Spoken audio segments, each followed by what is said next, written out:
উদ্বোধনের ১.৫ বছর পরও চালু করা যায়নি আখাউড়া আগরতলা ডুয়েল গেজ রেলপথ। ফলে আমদানি রপ্তানি বাণিজ্য শুরু করা যাচ্ছে না রেলপথে।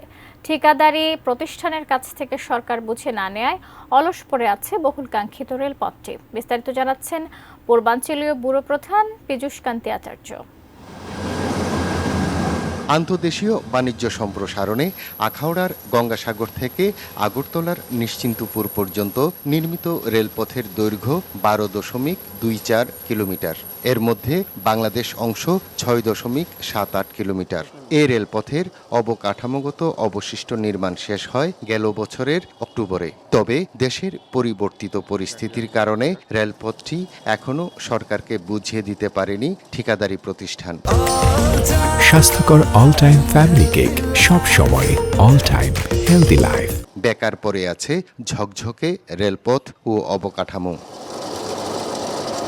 আখাউড়া আগরতলা ডুয়েল গেজ রেলপথে পণ্য আমদানি রপ্তানির অনুমোদনও দিয়েছে জাতীয় রাজস্ব বোর্ড। রেলপথ চালু হতে বিলম্বের কারণে তা আলুর মুখ দেখছে না। ২ বছর আগে থেকে এটা শুরু হওয়ার কথা। দুই দেশের জন্য লাভবান হবে, বিশেষ করে বাংলাদেশ অনেক লাভবান হবে।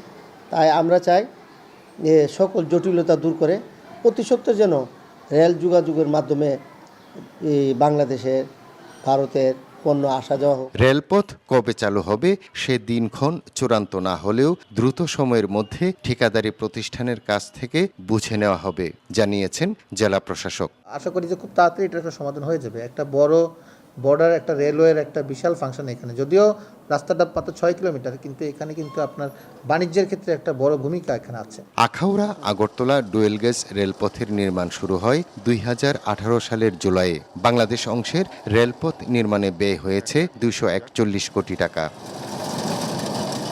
পীযূষ কান্তি আচার্য, এটিএন নিউজ, ব্রাহ্মণবাড়িয়া।